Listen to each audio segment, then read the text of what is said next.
ಹಾಗಾದ್ರೆ ನಮ್ಮ ಇವತ್ತಿನ ಎರಡನೇ ಸುದ್ದಿ ಯಾವುದು ಅನ್ನೋದನ್ನ ಕೂಡ ನೋಡ್ತಾ ಹೋಗೋಣ. ಹಾಗಾದ್ರೆ ಒಂದು ಕಡೆ ಪ್ರಶ್ನೆ ಹುಟ್ಕೊಳ್ಳೋದು ಯಾಕಪ್ಪ ಅಂತ ಹೇಳಿದ್ರೆ ಆ ಪ್ರಶ್ನೆಗೆ ಉತ್ತರವನ್ನ ಕಂಡುಕೊಳ್ಳಿಕ್ಕೆ. ಹಾಗಾದ್ರೆ ನಮ್ಮ ಈ ಪ್ರಶ್ನೆ ಏನ್ ಹಾಗಾದ್ರೆ? ಸೊ ಮೊದಲನೇದಾಗಿ ಏನು ಅನ್ನೋದೊಂದು ಪ್ರಶ್ನೆ ಹುಟ್ಕೊಳ್ಳುತ್ತೆ. ಸೊ ಅದಕ್ಕೆ ಉತ್ತರವನ್ನ ನೋಡ್ತಾ ಹೋದ್ರೆ ಬಂಡಾಯ ಅಂತರ್ಯುದ್ಧ ಅನ್ನೋ ಒಂದು ಲೆಕ್ಕಾಚಾರಗಳು ಕೂಡ ಬರ್ತಾ ಇರುತ್ತೆ. ಸೊ ಹಾಗಾದ್ರೆ ಏನು ಅನ್ನೋದನ್ನ ನೋಡಿದ್ವಿ. ಹಾಗಾದ್ರೆ ಎಲ್ಲಿ ಅನ್ನೋದನ್ನ ಕೂಡ ನಾವು ನೋಡ್ತಾ ಹೋಗೋಣ. ಎಲ್ಲಿ ಅನ್ನೋ ಒಂದು ಪ್ರಶ್ನೆಗೆ ಉತ್ತರವನ್ನ ನಾವು ಹುಡುಕ್ತಾ ಹೋದ್ರೆ ಸಿಗೋದು ರಷ್ಯಾದಲ್ಲಿ ಅಂತ ಹೇಳಿ ನಾವು ನೋಡ್ಬೇಕಾಗುತ್ತೆ. ಸೊ ಈಗಾಗಲೇ ರಷ್ಯಾದಲ್ಲಿ ಒಂದು ರೀತಿ ಯುದ್ಧದ ಭೀತಿ ಮನೆ ಮಾಡಿದ್ಯಾ ಅನ್ನೋದು ಒಂದು ಪ್ರಶ್ನೆ ಕೂಡ ಹುಟ್ಕೊಳ್ತಾ ಇದೆ. ಯಾಕಂದ್ರೆ ರಷ್ಯಾದ ವಾಗ್ನರ್ ಮುಖ್ಯಸ್ಥ ಸೊ ವಿರುದ್ಧ ಇದೀಗ ರಷ್ಯಾದ ಅಧ್ಯಕ್ಷರಾಗಿರುವಂತಹ ಪುಟಿನ್ ಅವರು ಸಿಟ್ಟಿಗೆದ್ದಿದ್ದಾರೆ. ಯಾವ ಕಾರಣಕ್ಕೆ ಹಾಗಾದ್ರೆ? ಯಾಕೆ ಅನ್ನೋದೊಂದು ಪ್ರಶ್ನೆ ಹುಟ್ಕೊಳ್ಳುತ್ತೆ. ಯಾಕೆ ಅಂತ ಹೇಳಿ ನೋಡೋದಾದ್ರೆ ರಕ್ಷಣಾ ಸಚಿವಾಲಯದ ಮೇಲೆ ಪ್ರಿಗೋಜಿನ್, ವಾಗ್ನರ್ನ ಮುಖ್ಯಸ್ಥರಾಗಿರುವಂತಹ ಪ್ರಿಗೋಜಿನ್ ಸಿಟ್ಟಾಗಿದ್ದಾರೆ ರಕ್ಷಣಾ ಸಚಿವಾಲಯದ ವಿರುದ್ಧ. ಸೊ ಅದನ್ನ ವಿಚಾರವನ್ನ ಕಂಪ್ಲೀಟ್ ಆಗಿ ನೋಡ್ತಾ ಹೋದ್ರೆ ಪುಟಿನ್ ವರ್ಸಸ್ ಇಲ್ಲಿ ಪ್ರಿಗೋಜಿನ್ ಅನ್ನೋ ಲೆಕ್ಕಾಚಾರಗಳು ಕೂಡ ಹುಟ್ಕೊಳ್ತಾ ಇದೆ. ಯಾವ ಕಾರಣಕ್ಕೆ ಹಾಗಾದ್ರೆ? ರಷ್ಯಾದ ಅಧ್ಯಕ್ಷರ ಪರಮಾಪ್ತರೇ ತಿರುಗಿ ಬೀಳಲಿಕ್ಕೆ ಏನ್ ಕಾರಣ ಅನ್ನೋದೊಂದು ಪ್ರಶ್ನೆ ಕೂಡ ಹುಟ್ಕೊಳ್ತಾ ಇದೆ. ಸೊ ಅದಕ್ಕೂ ಕೆಲವೊಂದಿಷ್ಟು ವಿಚಾರಗಳನ್ನ ನೀವು ನಿಮ್ದೆ ಇಡ್ತಾ ಹೋಗ್ತೀವಿ. ರಷ್ಯಾದ ವಾಗ್ನರ್ ಗುಂಪಿನ ಮುಖ್ಯಸ್ಥ ಯೆವ್ಗೆನಿ ಪ್ರಿಗೋಜಿನ್ ಇವರು ಪುಟಿನ್ ಅವರ ಪರಮಾಪ್ತರಲ್ಲಿ ಗುರುತಿಸಿಕೊಂಡಿದ್ದಂಥವ್ರು. ಸೊ ಯಾವ ಕಾರಣಕ್ಕೆ ಹಾಗಾದ್ರೆ ಈ ರಷ್ಯಾದ ವಾಗ್ನರ್ನ ಗುಂಪಿನ ಮುಖ್ಯಸ್ಥ ಯೆವ್ಗೆನಿ ಪ್ರಿಗೋಜಿನ್ ಅವರು ಈಗ ಸಿಡಿದೆದ್ದಿದ್ದಾರೆ? ರಷ್ಯಾ ರಕ್ಷಣಾ ಸಚಿವಾಲಯದ ವಿರುದ್ಧ ಬಂಡಾಯವನ್ನ ಏಳಲಿಕ್ಕೆ ಏನ್ ಕಾರಣ ಅನ್ನೋದೊಂದು ಪ್ರಶ್ನೆಗಳು ಕೂಡ ಹುಟ್ಕೊಳ್ತಾ ಇದೆ. ಇಲ್ಲಿ ಪುಟಿನ್ ವರ್ಸಸ್ ಪ್ರಿಗೋಜಿನ್ ಅನ್ನೋ ರೀತಿಯಾಗಿ ಯುದ್ಧದ ಭೀತಿ ನಿರ್ಮಾಣವಾಗ್ತಾ ಇದೆ. ಸೇನಾ ನಾಯಕತ್ವವನ್ನ ಪತನಗೊಳಿಸುವಂತಹ ಎಚ್ಚರಿಕೆಯನ್ನ ಇದೀಗ ಕೊಟ್ಟಿರೋದ್ರಿಂದ ಪ್ರಿಗೋಜಿನ್ ವಿರುದ್ಧ ಬಂಧನದ ವಾರೆಂಟ್ ಅನ್ನ ಕೂಡ ಇಶ್ಯೂ ಮಾಡಲಾಗಿದೆ ರಷ್ಯಾದಲ್ಲಿ. ಸೊ ಇಷ್ಟೆಲ್ಲ ಆಪ್ತರಾಗಿದ್ದಂಥವರೇ ಈ ರೀತಿಯಾಗಿ ಸಿಡಿದೇಳಲಿಕ್ಕೆ ಏನ್ ಕಾರಣ ಹಾಗಾದ್ರೆ? ಅವರ ಪರಮಾಪ್ತರೇ ತಿರುಗಿ ಬಿದ್ದಿದ್ದಾರೆ. ರಷ್ಯಾದಲ್ಲಿ ಒಂದ್ ರೀತಿ ಆಂತರಿಕ ಯುದ್ಧ ಎಲ್ಲಿ ನಡೆದು ಬಿಡತ್ತೋ ಅನ್ನೋ ಒಂದು ಭೀತಿ ಕೂಡ ಇದೀಗ ಶುರುವಾಗ್ತಾ ಇದೆ. ಸೊ ಹಾಗಾಗಿ ಪುಟಿನ್ ಅವರ ವಿರುದ್ಧವೇ ಈಗ ಅವರ ಪರಮಾಪ್ತ ಪ್ರಿಗೋಜಿನ್ ಸಿಡಿದೇಳಲಿಕ್ಕೆ ನಿಮ್ಮ ಸೇನೆಯನ್ನ ನಾವು ಪತನಗೊಳಿಸುವಂತಹ ಭಯದ ಒಂದು ಎಚ್ಚರಿಕೆಯನ್ನ ಕೂಡ ಹಾಕಿರೋದ್ರಿಂದ ಒಂದ್ ರೀತಿ ಎಲ್ಲೋ ಆಂತರಿಕ ಯುದ್ಧದ ವಾತಾವರಣ ನಿರ್ಮಾಣವಾಗ್ತಾ ಇದೆ. ಹಾಗಾದ್ರೆ ಪ್ರಿಗೋಜಿನ್ ಬಂಡಾಯ ಯಾಕೆ ಅನ್ನೋ ಪ್ರಶ್ನೆ ಕೂಡ ಹುಟ್ಕೊಳ್ತಾ ಹೋಗುತ್ತೆ. ವ್ಯಾಗ್ನರ್ ಗುಂಪು ಮುಂಚೂಣಿಯಲ್ಲಿ ಹೋರಾಡ್ತಾ ಇದೆ. ಸೊ ಯಾವ ಕಾರಣಕ್ಕೋಸ್ಕರ ಈಗ ನಾವು ಹೇಳ್ತಾ ಇದ್ವಲ್ಲ ಇಷ್ಟೊತ್ತವರೆಗೂ ಬಂಡಾಯದ ಭೀತಿ ಯಾಕೆ ಅಂತ ಹೇಳಿ, ಪ್ರಿಗೋಜಿನ್ ಬಂಡಾಯ ಎಳ್ಳಿಕ್ಕೆ ಶಸ್ತ್ರಾಸ್ತ್ರಗಳು ಮತ್ತು ಸಂಪನ್ಮೂಲಗಳನ್ನ ಸರಿಯಾಗಿ ನಮಗೆ ಒದಗಿಸಿಲ್ಲ ಅನ್ನೋ ಒಂದು ದೊಡ್ಡ ಆರೋಪ ಕೂಡ ಈ ಹಿಂದಿನಿಂದಲೂ ಕೂಡ ಕೇಳಿ ಬರ್ತಾ ಇತ್ತು. ಹಾಗಾಗಿ ರಷ್ಯಾದ ರಕ್ಷಣಾ ಸಚಿವಾಲಯವನ್ನ ಪ್ರಿಗೋಜಿನ್ ಹಲವಾರು ಬಾರಿ ಆರೋಪವನ್ನ ಕೂಡ ಮಾಡಿದ್ರು. ನಮ್ಮ ಹಾದಿಗೆ ಅಡ್ಡ ಬಂದ್ರೆ ಯಾರನ್ನ ಬೇಕಾದ್ರೂ ಕೂಡ ನಾವು ನಾಶಪಡಿಸ್ತೇವೆ ಅಂತ ಹೇಳಿ ಎಚ್ಚರಿಕೆಯನ್ನ ಕೂಡ ಕೊಟ್ಟಿದ್ರು. ಸೊ ಈಗ ಅವರ ಹಾದಿಗೆ ಯಾರು ಬರ್ತಾರೋ ನಾವು ಕೇರ್ ಮಾಡೋದಿಲ್ಲ ಅನ್ನೋ ಒಂದು ಎಚ್ಚರಿಕೆಯನ್ನ ಕೊಟ್ಟಾದ ಮೇಲೆ ರಷ್ಯಾದ ಆಂತರಿಕ ಬಂಡಾಯದ ತೀವ್ರತೆ ಇದೀಗ ಜಗಜ್ಜಾಹೀರಾಗ್ತಾ ಇದೆ. ಒಳಗೊಳಗೆ ಇಷ್ಟು ದಿನಗಳ ಕಾಲ ಆಂತರಿಕ ಒಂದು ರೀತಿ ಯುದ್ಧದ ಸಂಘರ್ಷಗಳು ನಡೀತಾ ಇತ್ತು. ಇದು ಇದೀಗ ವಿಶ್ವಕ್ಕೆ ಗೊತ್ತಾಗುವಂತಹ ನಿಟ್ಟಿನಲ್ಲಿ ಹೋಗಿದೆ. ಸೊ ಪುಟಿನ್ ಅವರ ವಿರುದ್ಧ ಇದೀಗ ಅವರ ಪರಮಾಪ್ತರೇ ಇದೀಗ ಸಿಡಿದೆದ್ದಿರೋದು ಸಾಕಷ್ಟು ಆತಂಕಕ್ಕೂ ಕೂಡ ಕಾರಣ ಆಗ್ತಾ ಇದೆ. ಸೊ ಹಾಗಾದ್ರೆ ಕಂಪ್ಲೀಟ್ ಆಗಿ ಈ ವಿಚಾರಕ್ಕೆ ಸಂಬಂಧಪಟ್ಟ ಹಾಗೆ ನಮ್ಮ ಡೆಪ್ಯೂಟಿ ನ್ಯೂಸ್ ಎಡಿಟರ್ ರಾಘವೇಂದ್ರ ಗುಡಿ ಮತ್ತಷ್ಟು ಮಾಹಿತಿಯನ್ನು ಕೊಡ್ತಾರೆ. ರಾಘವೇಂದ್ರ ಗುಡಿ, ಇದೀಗ ರಷ್ಯಾದ ಪುಟಿನ್ ಅವರು ಯಾವುದಕ್ಕೂ ಕೂಡ ಡೋಂಟ್ ಕೇರ್ ಅಂತ ಹೇಳ್ತಾ ಇದ್ರು. ಇದೀಗ ಪ್ರಿಗೋಜಿನ್ ಅವರು ಅವರ ವಿರುದ್ಧವೇ ಒಂದ್ ರೀತಿ ಸಮರ ಸಾರದಂತಹ ವರ್ತನೆಯನ್ನ ಕೂಡ ತೋರಿಸ್ತಾ ಇದ್ದಾರೆ. ಏನಾಗ್ತಾ ಇದೆ ಹಾಗಾದ್ರೆ ರಷ್ಯಾದ ರಕ್ಷಣಾ ಸೇನೆಯ ಒಳ ವಿಚಾರದಲ್ಲಿ ಅಂತ? ಶ್ರುತಿ, ವ್ಯಾಗನಾರ್ ಅದು ಏನು ಅನ್ನೋದನ್ನ ತಿಳಿದುಕೊಂಡಾದ್ರು ಅದ್ರ ಮೂಲಕವಾಗಿ ನಾವು ಈ ಸಂಪೂರ್ಣ ಅಲ್ಲಿ ನಡೆದಿರ್ತಕ್ಕಂಥ ಸನ್ನಿವೇಶವನ್ನ ಒಂದು ಎಕ್ಸ್ಪ್ಲೋರ್ ಮಾಡ್ತಾ ಹೋಗೋದಾದ್ರೆ, ನೀವು ಕೇಳ್ತಾ ಇದ್ದ ಹಾಗೆ ಪ್ರಮುಖವಾಗಿ ಕಾಡುವಂತ ಪ್ರಶ್ನೆಗಳಲ್ಲಿ ಈ ವೆಗನಾರ್ ಅಂದ್ರೆ ಏನು, ಈ ವೆಗನಾರ್ನವರು ಯಾಕೆ ಈ ರೀತಿಯಾಗಿ ದಾಳಿಯನ್ನ ಸಂಘಟಿಸ್ತಾ ಇದ್ದಾರೆ ಅಂತ. ಈ ವೆಗನ್ ಆರ್ ಅಂತಕ್ಕಂಥದ್ದು ಇದೆಯಲ್ಲ, ಅದು ಒಂದು ಖಾಸಗಿ ಅಥವಾ ಬಾಡಿಗೆ ಸೇನೆ ಅಂತ ಹೇಳಲಾಗುತ್ತೆ. ಅಂದ್ರೆ ಉಕ್ರೇನ್ ನಲ್ಲಿ ಇಷ್ಟು ದಿನಗಳ ಕಾಲ ಪುಟಿನ್ ನೇರವಾಗಿ ರಷ್ಯಾ ಸೈನಿಕರು ಏನೆಲ್ಲ ದಾಳಿಯನ್ನ ಮಾಡೋದಕ್ಕೆ ಸಾಧ್ಯ ಆಗ್ತಿರ್ಲಿಲ್ಲ, ಅಥವಾ ಎಲ್ಲಾದ್ರೂ ಈ ಒಂದು ಸೇನೆಯ ದಾಳಿಯನ್ನ ಮಾಡಬೇಕಾಗಿತ್ತು. ಅಂತ ಸಂದರ್ಭದಲ್ಲೆಲ್ಲ ಈ ಬಾಡಿಗೆ ಸೈನ್ಯವನ್ನ ಬಳಸ್ಕೊಂಡು ಬರ್ತಾ ಇದ್ರು. ಅದಕ್ಕೆ ದುಡ್ಡನ್ನ ಕೊಡಬೇಕು, ಅವರಿಗೆ ಕೇಳಿದಂತ ರಿಕ್ವೈರ್ಮೆಂಟ್ ಏನಿದೆ ಆ ರಿಕ್ವೈರ್ಮೆಂಟ್ ಅನ್ನ ಪೂರ್ತಿ ಮಾಡಬೇಕು. ಹಾಗೆ ಮಾಡಿದಂತಹ ಪಕ್ಷದಲ್ಲಿ ಅವರು ಯಾವುದೇ ಅಡೆತಡೆಗಳಿಲ್ಲದೆ ಕೂಡ ಯಾರ ಪರವಾಗಿ ಬೇಕಾದ್ರೂ ಹೋರಾಟವನ್ನ ಮಾಡ್ತಾರೆ, ಯಾರ ಪರವಾಗಿ ಬೇಕಾದ್ರೂ ಯುದ್ಧವನ್ನ ಸಂಘಟನೆ ಮಾಡುವಂತ ಒಂದು ಪಡೆ, ಅದು ಅದನ್ನ ಖಾಸಗಿ ಪಡೆ. ವ್ಯಾಗನಾರ್ ಅಂತಕ್ಕಂಥದ್ದಿತ್ತಲ್ಲ, ಅದು ಬಹುತೇಕವಾಗಿ ಗೌಪ್ಯವಾಗಿತ್ತು. ಆ ರೀತಿಯಾಗಿರ್ತಕ್ಕಂಥ ಯಾವುದೇ ಪಡೆ ಇಲ್ಲ ಅಂತಾನೆ ಒಂದು ರಷ್ಯಾ ಈ ಮುಂಚೆ ಎಲ್ಲ ಹೇಳ್ತಾ ಇತ್ತು. ಆದ್ರೆ ಉಕ್ರೇನ್ ಯುದ್ಧದ ಸಂದರ್ಭದಲ್ಲಿ ವ್ಯಾಗನಾರ್ ಬಗ್ಗೆ ಜಗಜ್ಜಾಹೀರಾಯಿತು. ವ್ಯಾಗನಾರ್ ಸ್ವತಃ ರಷ್ಯನ್ ಸೇನೆಯ ಪರವಾಗಿಯೇ ಹೋರಾಟವನ್ನ ಸಂಘಟಿಸ್ತಾ ಇದೆ ಅಂತ ಕೂಡ ಒಂದು ತಿಳಿದು ಬಂದಿತ್ತು. ಆದ್ರೆ ಈಗ ಆಗಿರ್ತಕ್ಕಂಥದ್ದು ಏನು? ಯಾಕಂದ್ರೆ ನಾವು ನೋಡ್ತಾ ಇದ್ದೀವಿ, ಈಗ ರಷ್ಯಾದಲ್ಲಿ ರಷ್ಯಾ ಉಕ್ರೇನ್ ಯುದ್ಧ ಶುರುವಾಗಿದ್ದಂಥದ್ದು ಕಳೆದ ವರ್ಷ ಫೆಬ್ರವರಿಯಲ್ಲಿ ಶುರುವಾಯಿತು. ಫೆಬ್ರವರಿ 20ರಷ್ಟಿಗೆ ಯುದ್ಧ ಶುರುವಾಯಿತು. ಈಗ ಯುದ್ಧ ಶುರುವಾಗಿ ಸುಮಾರು 1 ವರ್ಷ 4 ತಿಂಗಳುಗಳು ಕಳೆದ್ರೂ ಸಹಿತ ಇನ್ನೂ ಯುದ್ಧ ನಿಲ್ಲುವಂತ ಯಾವುದೇ ರೀತಿಯಾಗಿರ್ತಕ್ಕಂಥ ಸನ್ನಿವೇಶಗಳು ಕಾಣ್ತಾ ಇಲ್ಲ. ಇಂಥ ಸಂದರ್ಭದಲ್ಲಿ ಸಹಜವಾಗಿ ಬರುವಂತ ಚಾಲೆಂಜಸ್ಗಳನ್ನ ಒಂದು ಸಂಪನ್ಮೂಲ ಕೊರತೆ. ಯಾಕಂದ್ರೆ ಅಂತಾರಾಷ್ಟ್ರೀಯ ಮಟ್ಟದಲ್ಲಿ ಎಲ್ಲ ನಿಟ್ಟಿನಲ್ಲೂ ರಷ್ಯಾದ ಮೇಲೆ ದಿಗ್ಬಂಧನವನ್ನ ಹಾಕಲಾಗಿದೆ. ಹೀಗಾಗಿ ಅವರಿಗೆ ಸಹಜವಾಗಿ ಶಸ್ತ್ರಾಸ್ತ್ರಗಳನ್ನ ಪೂರೈಕೆ ಮಾಡೋದಕ್ಕಾಗ್ಲಿ ಅಥವಾ ಹಣಕಾಸು ವ್ಯವಹಾರವನ್ನು ಮಾಡೋದಕ್ಕಾಗ್ಲಿ ಹಣಕಾಸಿನ ತೊಂದರೆ ದೊಡ್ಡ ಮಟ್ಟದಲ್ಲಿ ಆಗ್ತಾ ಇರೋದು ಸ್ಪಷ್ಟವಾಗಿ ತಿಳಿದು ಬಂದಿರುವಂತದ್ದು. ಎರಡನೇದಾಗಿ ಶಸ್ತ್ರಾಸ್ತ್ರಗಳ ತೊಂದರೆ ಆಗ್ತಾ ಇದೆ. ಹೀಗಾಗಿ ಯಾವಾಗ ನೀವು ಒಂದು ಬಾಡಿಗೆ ಸೇನೆಯನ್ನ ಪಡೆದುಕೊಳ್ತೀರಿ, ಅವರಿಗೆ ಹಣವನ್ನ ಕೊಡೋದಿಲ್ಲ, ಶಸ್ತ್ರವನ್ನ ಕೊಡೋದಿಲ್ಲ, ಸಹಜವಾಗಿ ಅವರಲ್ಲಿ ಮನೆ ಮಾಡುವಂತ ಅಸಮಾಧಾನವನ್ನ ವೈರಿಗಳು ಬಳಸ್ಕೊಳ್ಳೋದಕ್ಕೆ ಸಾಧ್ಯ ಇಲ್ವಾ ಅಂತ ಪ್ರಶ್ನೆ ಬರುತ್ತೆ. ಹೀಗಾಗಿ ಇದು ಕೇವಲ ವೆಗನಾರ್ ತನ್ನಷ್ಟಕ್ಕೆ ತಾನೇ ಸಂಘಟಿಸಿರ್ತಕ್ಕಂಥ ಯುದ್ಧನ ಅಥವಾ ಈ ಬಾರಿ ವೆಗನಾರ್ ಅನ್ನ ಬಳಸಿಕೊಂಡು ಬೇರೆಯವರು ಈ ರೀತಿಯಾಗಿರ್ತಕ್ಕಂಥ ಒಂದು ದಾಳಿಯನ್ನ ರಷ್ಯಾದ ಮೇಲೆ ನಡೆಸೋದಕ್ಕೆ ಮುಂದಾಗ್ತಾ ಇದ್ದಾರಂತ ಪ್ರಶ್ನೆಗಳು ಬರ್ತಾ ಇದಾವೆ. ಯಾಕಂದ್ರೆ ವೆಗನಾರ್ ಪಡೆಗಳ ಬಳಿಯಲ್ಲಿ ಆಂಟಿ ಏರ್ಕ್ರಾಫ್ಟ್ ಥ್ಯಾಂಕ್ ಯು ತಮ್ಮ ಕಂಪ್ಲೀಟ್ ಮಾಹಿತಿಗಾಗಿ. ಇದೀಗ ನಿವೃತ್ತ ಏರ್ ಮಾರ್ಷಲ್ ಆಗಿರುವಂತಹ ಮುರಳಿ ಸರ್ ದೂರವಾಣಿ ಸಂಪರ್ಕಕ್ಕೆ ಜಾಯ್ನ್ ಆಗಿದ್ದಾರೆ. ಸರ್ ನಮಸ್ತೆ. ನಮಸ್ತೆ ಶ್ರುತಿ, ಹೇಳಿ. ಸರ್, ಈಗ ಈ ಸಿಚುಯೇಷನ್ ಅನ್ನ ನೋಡ್ತಾ ಇದ್ರೆ ಯಾವುದಕ್ಕೂ ಕೂಡ ಡೋಂಟ್ ಕೇರ್ ಅಂತ ಇದ್ರು ಪುಟಿನ್ ಅವರು, ಇದೀಗ ಆಂತರಿಕ ಯುದ್ಧದ ಭೀತಿ ಅವ್ರನ್ನ ಕೂಡ ಕಾಡ್ತಾ ಇದೆಯಾ? ಒಟ್ಟಾರೆ ವಿಶ್ಲೇಷಣೆ ಮಾಡೋದಾದ್ರೆ ಏನ್ ಹೇಳ್ತೀರಿ ಸರ್ ಈ ವಿಚಾರದಲ್ಲಿ? ಶ್ರುತಿ ನೋಡಿ, ಇದನ್ನ ಸ್ವಲ್ಪ ಇದು ಪುತಿನ್ಗೆ ಗಂಡಾಂತರ ಅಂತ ಸರ್ ಮಾತನಾಡ್ತಾ ಸರಿಯಾಗಿ ಕೇಳಿಸ್ತಿಲ್ಲ ಸರ್. ಈಗ ಓಕೆ ಈಗ ಮಾತನಾಡಿ ಸರ್. ಅದೇ ಸ್ವಲ್ಪ ಪುತಿನ್ಗೆ ಗಂಡಾಂತರ ಇದೆ ಅಂತ ಅನ್ಸತ್ತೆ. ಯಾಕೆ ಅಂದ್ರೆ ಅದಕ್ಕೆ ಒಂದು ಎರಡು ಕಾರಣಗಳಿದೆ. ಒಂದು ನೋಡಿ, 500 ದಿವಸದಿಂದ ನಡೀತಾ ಇದೆ ಉಕ್ರೇನ್ ಜೊತೆಗೆ ಯುದ್ಧ ರಷ್ಯಾದು. ಇವತ್ತು 500 ದಿವಸ 16 ತಿಂಗಳ ಆದ್ಮೇಲೆ ಒಂದು ಉಕ್ರೇನ್ ನವ್ರು ಏನ್ ಮಾಡಿದ್ದಾರೆ, ಕೌಂಟರ್ ಅಫೆನ್ಸಿವ್ ಲಾಂಚ್ ಮಾಡಿದ್ದಾರೆ. ಅಂದ್ರೆ ಅವರು ಇದ್ರಿಗೆ ಅಫೆನ್ಸಿವ್ ಲಾಂಚ್ ಮಾಡಿದ್ದಾರೆ. ಈ ಕಡೆ ಒರೆಸ್ಟಾನಲ್ಲಿ ಮಾಡಿದ್ದಾರೆ, ಈ ಕಡೆ ಕೀವಿಂದ ನಾರ್ದರ್ನ್ ರೀಜನ್ ಅಲ್ಲಿ ಮಾಡಿದ್ದಾರೆ. ಯಾತಕ್ಕೆ ಅಂದ್ರೆ ಅವ್ರಿಗೆ ಬೇಕಾದಷ್ಟು ಉಪಕರಣಗಳು ಸಿಕ್ಕಿದೆ America, UK, France, Germany, Japan and south Korea ಇಂದ. ಅದು ಪುತಿನ್ಗೆ ಮುಖ್ಯವಾಗಿ ಅವನ ಸೇನೆ ಈ ಕೌಂಟರ್ ಅಫೆನ್ಸಿವ್ ನ ಹಾಲ್ಟ್ ಮಾಡಬೇಕು. ಈಗ ಅವ್ರು ಇಷ್ಟು 500 ದಿವಸಗಳಲ್ಲಿ ಅವನೇನೇನು ಇದ್ರೊಳಗೆ ಯುದ್ಧದಲ್ಲಿ ಅವನು ಏನೇನು ಗೇನ್ಸ್ ಅಂತಾರ ನಾವೇನ್ ಹೇಳ್ತೀವಿ, ಏನೇನು ಗಳಿಸಿದಾನ ಅದನ್ನ ಉಳಿಸ್ಕೋಬೇಕು. ಅದು ನಂಬರ್ 1, ಅದು ಫಸ್ಟ್ ಒಂದು ಪ್ರಯಾರಿಟಿ.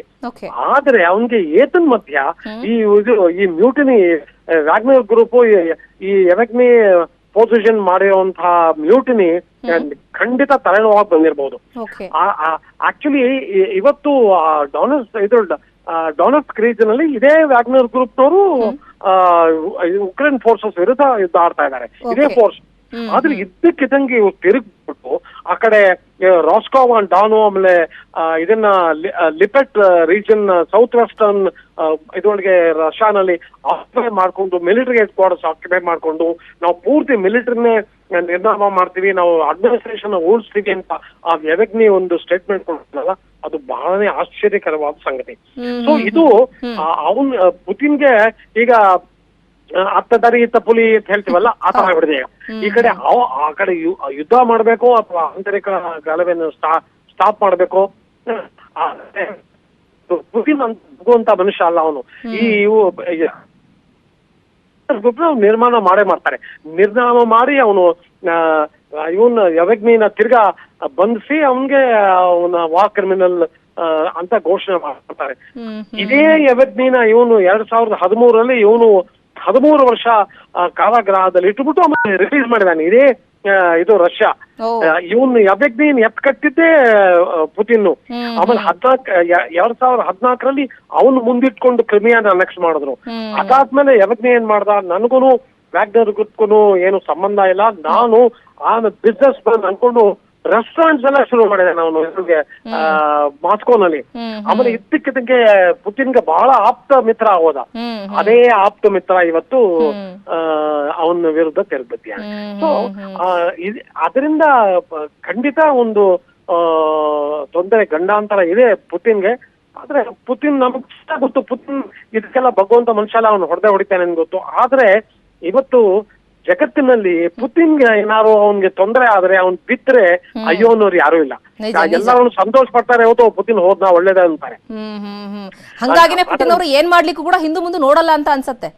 ಏನ್ ಮಾಡ್ಕೊಂಡು ಅವನು ನೋಡಿ, ಯಾವಾಗ ಉಕ್ರೇನ್ ಕೌಂಟರ್ ಅಫೆನ್ಸಿವ್ ಶುರು ಆಯ್ತು ರಷ್ಯಾ ಮೇಲೆ, ಅವನ್ಗನಿಸ್ತು ಉಕ್ರೇನ್ ಅವರು ಇದನ್ನ ಅವನು ದಾಳಿ ಮಾಡಕ್ ಸಾಧ್ಯ, ಇದು ಓಲ್ಡ್ ಝೆಲೆನ್ಸ್ಕಿ. ಅದರಿಂದ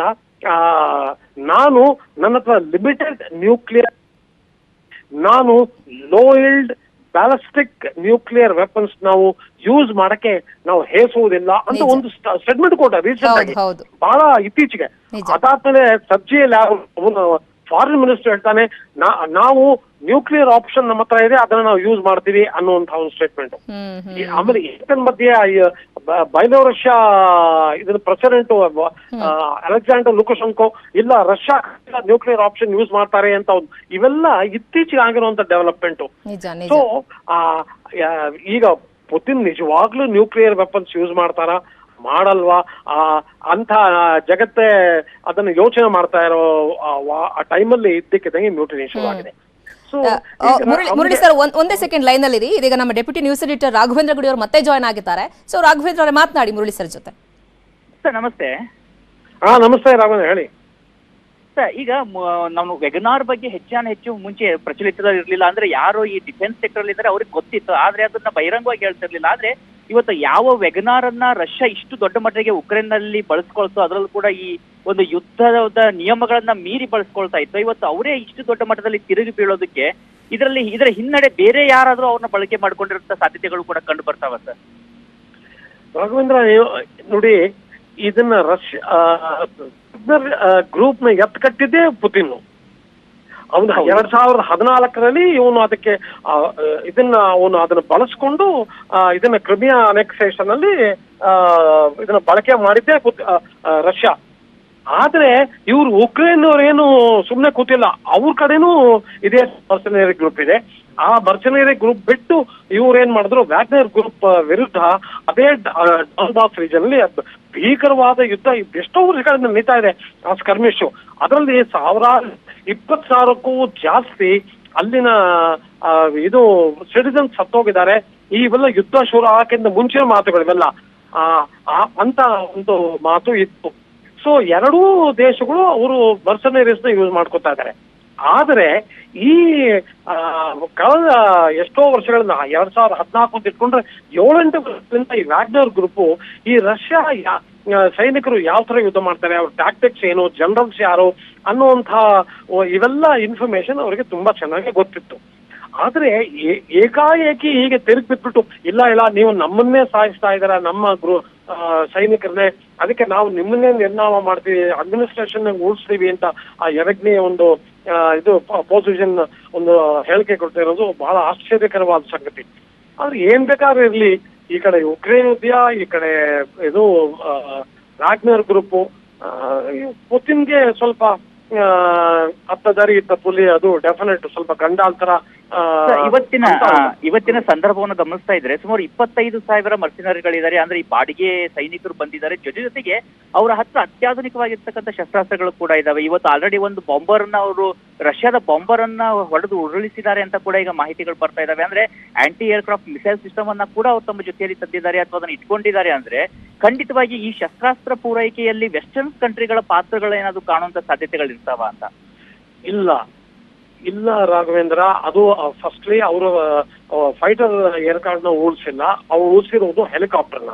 ಅವರು ಉಳಿಸಿರೋದು ಇದನ್ನ ಮೀ ಕ್ಲಾಸ್ ಆಫ್ ಹೆಲಿಕಾಪ್ಟರ್ ಉಳಿಸಿದ್ದಾರೆ ಅಂತ ಸುದ್ದಿ. ಆದ್ರೆ ಇವ್ರಿಗೆ ವ್ಯಾಗ್ನರ್ ರೂಪಕ್ಕೆ ಬಂದಿರೋದು ಪೂರ್ತಿ ಶಸ್ತ್ರಾಸ್ತ್ರಗಳು ಇವರಿಂದಲ್ಲ, ಅವ್ರು ಬಂದಿರೋದು ನಾರ್ತ್ ಕೊರಿಯಾದಿಂದ. ಇವನು ನಾರ್ತ್ ಕೊರಿಯಾದಿಂದ ಸ್ಮಗಲ್ ಮಾಡಿದಾನೆ ಇವನು ಎರಡನೇ ಪೊಸಿಷನ್. ಸೊ ಅದಕ್ಕೆ ಅವನು ಎಕ್ವಿಪ್ ಮಾಡ್ಕೊಂಡಿದ್ದಾನೆ. ಇವನು ಈ ರಷ್ಯಾ ಮೇಲೆ ತಿರುಗಿ ಬಿದ್ದಿದ್ದು ಇದು ಏಕಾಏಕಿ ಅಲ್ಲ ಅಂತ ನನ್ನ ಅಭಿಪ್ರಾಯ.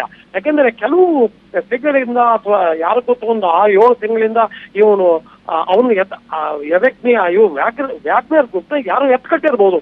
ನೀವು ರಷ್ಯಾ ಮೇಲೆ ತಿರುಗಿ ಬೀಳಿ, ನೀವು ಇದನ್ನ ಪುತಿನ್ ಓಡಿಸಿ, ಪುತಿನ್ ನಿರ್ನಾಮ ಮಾಡಿ ಅವರ ಇದನ್ನ ರಷ್ಯನ್ ಆರ್ಮಿನ ಪೂರ್ತಿ ಇದನ್ನ ಅವ್ರನ್ನ ಕಂಟ್ರೋಲ್ ಅಲ್ಲಿ ತಗೊಳ್ಳಿ, ನಾವು ನಿನ್ನ ಪ್ರೆಸಿಡೆಂಟ್ ಇದನ್ನ ನಾವು ಪುತಿನ್ ಜಾಗದಲ್ಲಿ ನಿನ್ನ ಕೂಡಿಸ್ತೀವಿ ಅನ್ನುವಂತಹ ಒಂದು ಒಪ್ಪಂದ ಯಾರೋ ಮಾಡ್ಕೊಂಡಿದ್ದೀರ ಗೊತ್ತಿಲ್ಲ. ಅದು ಹೇಳೋ ಕಷ್ಟ. ಆದ್ರೆ ನೋಡಿದ್ರೆ ಹಂಗೆ ಕಾಣಿಸುತ್ತೆ, ಯಾರೋ ಎತ್ಕಟ್ಟಿದ್ದಾರೆ ವ್ಯಾಗ್ನರ್ ಗ್ರೂಪ್ ನ. ಆದ್ರೆ 25,000 ಜನ ಇದನ್ನ ಸೈನಿಕರು ಎತ್ಕೊಂಡು ನಾನು ರಷ್ಯನ್ ಆರ್ಮಿನೇ ಪೂರ್ತಿ ನಿರ್ನಾಮ ಮಾಡ್ತೀನಿ ಅಂತ ಹೊರಟಿದಾರಲ್ಲ ಮನುಷ್ಯ, ನಿಜವಾಗ್ಲೂ ಇದು ಹಾಸ್ಪಿಸ್ಕೊಳ. Okay Murali sir, thank you. ಇಷ್ಟು ಡೀಟೇಲ್ ಆಗಿ ನಮಗೆ ಇನ್ಫಾರ್ಮೇಶನ್ ಅನ್ನ ಕೊಟ್ರಿ ನ್ಯೂಸ್ 18 ಜೊತೆ ಮಾತನಾಡ್ತಾ. ಥ್ಯಾಂಕ್ ಯು ರಾಘವೇಂದ್ರ ಗುಡಿ, ತಮಗೂ ಕೂಡ. ಇದು ಇವತ್ತಿನ 3 ಗಂಟೆ 3 ಪ್ರಶ್ನೆ ನೋಡ್ತಾರೆ ನ್ಯೂಸ್ 18 ಜಾಲ ನಮ್ಮದು ಬಲ ನಿಮ್ಮದು.